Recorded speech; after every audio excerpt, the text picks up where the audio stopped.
नमस्ते। जय हिंद दोस्तों। अब हम अगला टॉपिक कवर करने जा रहे हैं कांकेर के सोमवंश। कांकेर के सोमवंश भी छत्तीसगढ़ के मध्यकालीन इतिहास में ही आता है। छत्तीसगढ़ के मध्यकालीन इतिहास। ठीक है। अभी तक हमने क्या क्या देखा था? अभी तक हमने देखा है कलचुरी काल। क्या क्या देखा है? कलचुरी शासन देखा। और क्या देखा? कलचुरी के साथ फणी नागवंश देखा। तो कलचुरी काल को हमने काफी डिटेल में पढ़ा था, है ना। रायपुर के कलचुरी, रतनपुर के कलचुरी और फणी नागवंश को भी हमने डिटेल में पढ़ा। तो अब हम चलते हैं कांकेर के सोमवंश की तरफ। तो कांकेर के सोमवंश का शासनकाल 12वीं सदी से लेकर 14वीं सदी तक रहा। शासन क्षेत्र कहाँ था? तो इनका शासन था कांकेर और सिहावा क्षेत्र में। संस्थापक इसके कौन थे? तो इसके संस्थापक थे सिंहराज। कौन थे? सिंहराज। कलचुरी वंश के संस्थापक कौन थे? तो इसके संस्थापक थे कलिंगराज। कंफ्यूज नहीं होना है। कलचुरी वंश के संस्थापक कलिंगराज। फणी नाग वंश के संस्थापक अहिराज। अहिराज। और कांकेर के सोमवंश के संस्थापक थे सिंहराज। तो देखिए सब में राज राज राज आ रहे हैं, है ना। तो इसी कारण इन्होंने संस्थापक बने ये और राज किया, ऐसा हम याद कर सकते हैं। तो कलिंगराज कलचुरी वंश के संस्थापक छत्तीसगढ़ में, अहिराज फणिनाग वंश के संस्थापक और सिंहराज आपके कांकेर के सोमवंश के संस्थापक। अब देखते हैं इनमें अन्य शासक और कौन कौन से आए। तो इसमें आए व्याघ्रराज, बोपदेव, कृष्णराज, जैतराज, सोमचंद्र, भानुदेव, ये सब गद्दी पर बैठे। भोपदेव के तीन पुत्र हुए, कर्णराज, सोमराज और कृष्णराज। ठीक है। अब इनकी जानकारी हमें कहां से मिली है कि कांकेर में सोमवंश थे? तो इनकी जानकारी मिली है हमें सिहावा ताम्रपत्र लेख से। तो सिहावा ताम्रपत्र लेख में कर्णराज के बारे में हमें जानकारी मिली है। तहन कापार ताम्रपत्र से जो बस्तर में है, इसमें हमें पंपराज के बारे में जानकारी मिली है। और लास्ट में कांकेर अभिलेख से भानुदेव के बारे में हमें जानकारी मिली है। अब देखते हैं यह अभिलेख शक संवत 1242 या 1320 ईस्वी में 20वीं का है और इसमें कांकेर के सोमवंशीय राजाओं की वंशावली दी गई है। ठीक है। कब की है ये? 1320 ईस्वी की। आगे चलते हैं। अब ये देखिए यहाँ इनके संस्थापक और जो राजा हैं इनके बारे में ये दिया गया है। तो सबसे पहले आए इसमें संस्थापक कौन? सिंहराज, है ना। यहाँ लिखा भी हुआ है कांकेर के सोमवंश के संस्थापक कौन हुए? सिंहराज। उसके बाद हुए व्याघ्रराज। उसके बाद हुए बोपदेव। फिर बोपदेव के तीन पुत्र कर्णराज, कृष्णराज और सोमराज। कर्णराज की जानकारी हमें सिहावा ताम्रपत्र से मिलती है। किससे मिलती है? सिहावा ताम्रपत्र से कर्णराज की जानकारी मिलती है।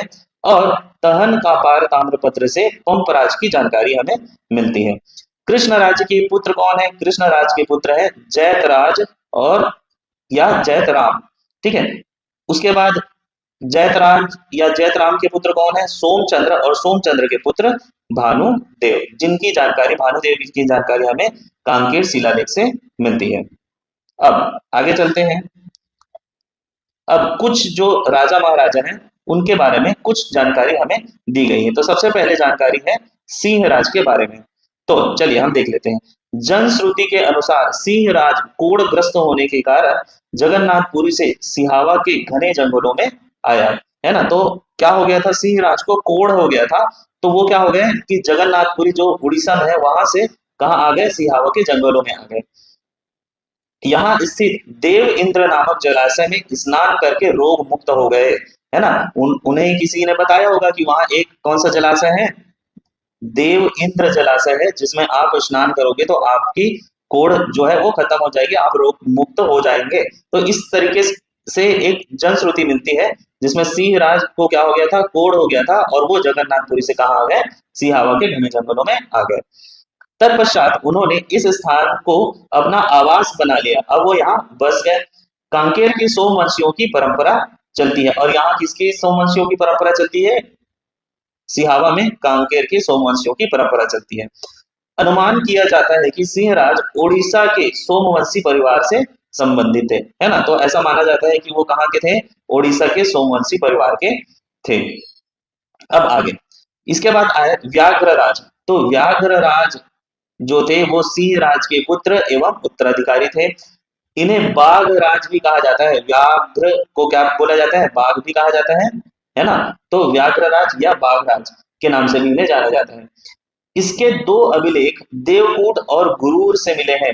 गुरूर जो आपका धमतरी के पास है ना, धमतरी जिला के पास, धमतरी शहर के पास है गुरूर। गुरूर और पुरूर दो है ना। और एक देवकूट है। तो देवकूट के बारे में हम देखेंगे कि कहां पर है एक्चुअल में। कांकेर जिला में ही होगा, लेकिन एक्चुअल कहां पर है इसके बारे में हमको देखना है। फिर इसके बाद आएंगे बोपदेव। तो बोपदेव व्याघ्रराज का पुत्र एवं उत्तराधिकारी था, है ना। तो सिंहराज के पुत्र कौन? सिंहराज के पुत्र व्याघ्रराज, व्याघ्रराज के पुत्र बोपदेव। तहन कापार ताम्रपत्र बस्तर से ज्ञात होता है कि बोपदेव के शासनकाल के बाद कांकेर के सोमवंश 3 शाखाओं में विभक्त हो गए, है ना। कौन कौन सी शाखा? तो एक हो गया आपका कांकेर शाखा, दूसरा हो गया सिहावा शाखा, और तीसरा हो गया बस्तर शाखा। तो 3 शाखाओं में ये बट गया, कांकेर के सोमवंश, सिहावा के सोमवंश और बस्तर के सोमवंश। तो ये 3 शाखाओं में बट गया बोपदेव के बाद। तो सबसे पहले कांकेर शाखा के बारे में देखते हैं। भानुदेव की कांकेर शिलालेख से जानकारी मिलता है कि बोपदेव का पुत्र कृष्णराज था, है ना। तो बोपदेव का पुत्र कौन? इनका पुत्र कृष्णराज। इनका पुत्र कौन? कृष्णराज। कृष्णराज का पुत्र जैतराज या जैतराम। अब कृष्णराज के कौन पुत्र? जैत राम या जैतराज, ये हुए। इसके पश्चात जैतराज के पुत्र सोमचंद्र एवं सोमचंद्र के पुत्र भानुदेव। जैतराज के पुत्र कौन होंगे? सोमचंद्र। उसके बाद सोमचंद्र के पुत्र भानुदेव। इस तरीके से यह है। इन सब ने क्या किया? इस क्षेत्र पर शासन किया। बोपदेव के बाद कृष्णराज, कृष्णराज के बाद जैतराम, जैतराम के बाद राम सोमचंद्र, और उसके बाद भानुदेव। भानुदेव ने कांकेर शिलालेख में नायक वासुदेव के द्वारा 3 मंदिर, 1 भवन तथा 2 तालाब का निर्माण करवाने का उल्लेख है ना। किनके द्वारा? किनके द्वारा? भानुदेव के द्वारा, है ना। कि उसमें कांकेर शिलालेख में लिखा हुआ है कि भानुदेव ने क्या किया है? भानुदेव ने नायक वासुदेव की मदद से 3 मंदिर, 1 भवन और 2 तालाब का निर्माण करवाया था। ठीक है। अब इसमें मंदिर का एग्जैक्ट विश्लेषण अभी दिया नहीं है, आगे चलते हैं। अब है सिहावा शाखा। तो सिहावा शाखा में कर्ण राज्य के सिहावा अभिलेख 1191 ईस्वी से इस शाखा की जानकारी हमें मिलती है कि कर्णराज बोपदेव का पुत्र था, है ना। कर्णराज कौन थे? कर्णराज बोपदेव के पुत्र थे। ये बोपदेव के पुत्र थे, है ना। और इससे पहले हमने क्या देखा है? बोपदेव के पुत्र और कौन? कृष्णराज। तो यहाँ देखिए ये बोपदेव है। तो एक आएंगे कर्णराज जो सिहावा में रहेंगे, एक आएंगे कृष्णराज जो कांकेर में रहेंगे, है ना। और एक होंगे सोमराज जो बस्तर में रहेंगे। तो हमने एक के बारे में देख लिया, कृष्णराज जो कहाँ थे? कांकेर में थे। यहाँ पर बोपदेव के पुत्र कृष्णराज। इसके बाद आएंगे बोपदेव के पुत्र कर्णराज। ठीक है। इनकी जानकारी कब मिलती है? सिहावा अभिलेख में 1191 में। ठीक है। कर्णराज बोपदेव का पुत्र था जो सिहावा शाखा का पहला शासक था। तो सिहावा शाखा का पहला शासक कौन? कर्णराज। सिहावा शाखा का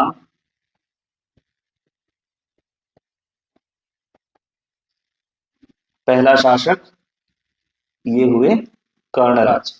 ठीक है। उस समय सिहावा क्षेत्र देवहद कहा जाता था। क्या कहा जाता था? देवहद। ठीक है।